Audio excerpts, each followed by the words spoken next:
Hey, what's up YouTube? It's IAZRXD here again, and today I'm bringing you my Yugi Moto Battle City deck profile. Yugi Moto is by far the most recognized protagonist from the Yu-Gi-Oh franchise, as he kind of did kick things off. And over the various years and through several anime seasons, we've got to we've gotten to see many takes on different playing styles and different deck builds. This is my Battle City deck profile, so I'll be covering cards used by Yugi from the start of the arc to the end of the Battle City arc, but then narrowing it down to roughly, I think it's exactly 40 cards. I won't be running all three Egyptian God cards, as a bit of a heads up there, because he never really acquired Obelisk and Ra until the sort of closing of the story arc.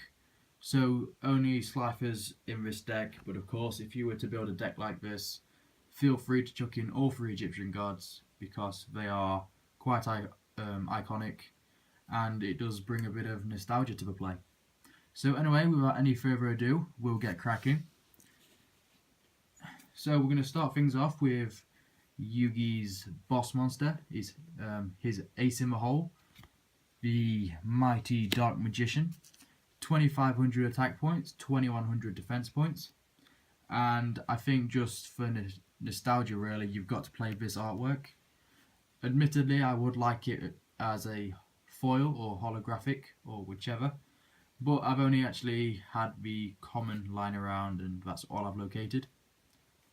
Up next we have the Dark Magician Girl. 2k attack, 1700 defense, and it gains 300 attack for each Dark Magician in either player's graveyard. We then have Karibo, that furry little ball. 300 attack, 200 defense, and during your opponent's turn, at damage calculation, you can discard this card and take no battle damage from the battle, and that is a quick effect. Okay. Next up we have Alpha, Beta, Gamma, the Magnet Warrior, and then Valkyrion the Magnet Warrior. These were used by Yugi and it is a fun card set to play with. Obviously use these three here to make Valkyrion, and the decent thing about Valkyrion is that you can actually split it at any given point to bring these three back. So yeah, we've got those. Just move those to one side. We then have Gazelle, King of Mythical Beasts, and Baphomet. These two are pretty decent. They do bring out the fusion, which we'll see later on. And it's actually quite nice to see these two cards actually make an appearance, because during the Battle City arc, outside of Dark Magician and the Egyptian gods, I would always look forward to these two cards coming out here, because for some reason I really enjoyed them. Anyway, moving on, we have Jack's Knight, Queen's Knight, and King's Knight.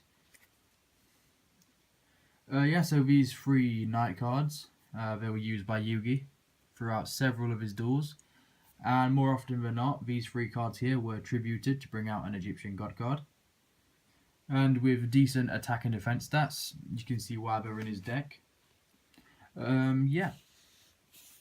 Cracking on, just sort of shove those to one side there.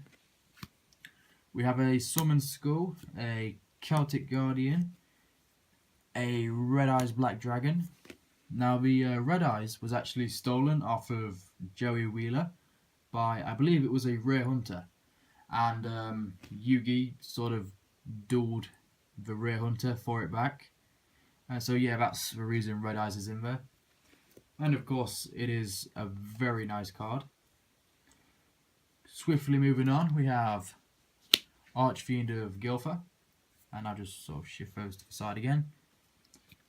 one electromagnetic turtle. This card has seen a lot of play in my previous Cyber Dragon deck build, just simply for its ability to end a battle phase and its pretty high defense. And speaking of high defense, we have a big shield gardener with 2600 defense points. Obviously there is a little side effect, but it's a great card. Then we have Buster Blader, the almighty Buster Blader. This card gains 500 attack for each dragon type monster that your opponent controls or is in the graveyard. So of course this is pretty handy in decks that do go up against dragons at locals, regionals, nationals or whatever. And obviously it's a 2/6 beat stick already, so that just adds to its awesomeness. We have the almighty Slife of the Sky Dragon.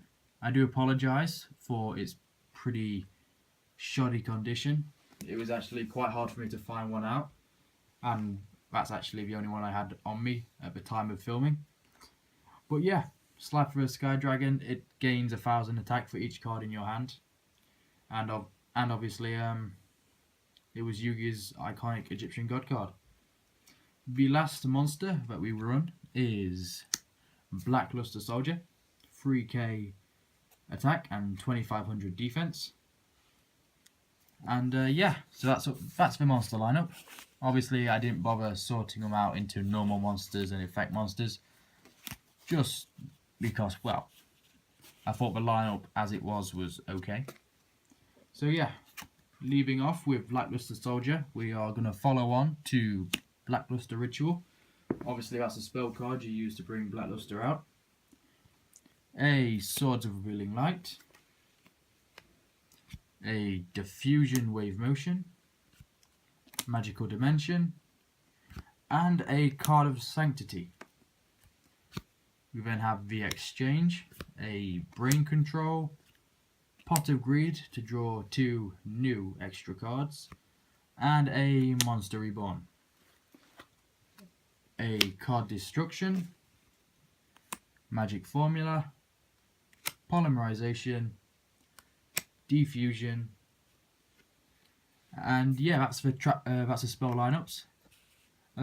Obviously not as many spells as there are monsters, but that's how I built this deck. Obviously when you guys do something similar, or if you choose to do something similar, then you might have a deck which is more spell heavy, but it's completely up to you.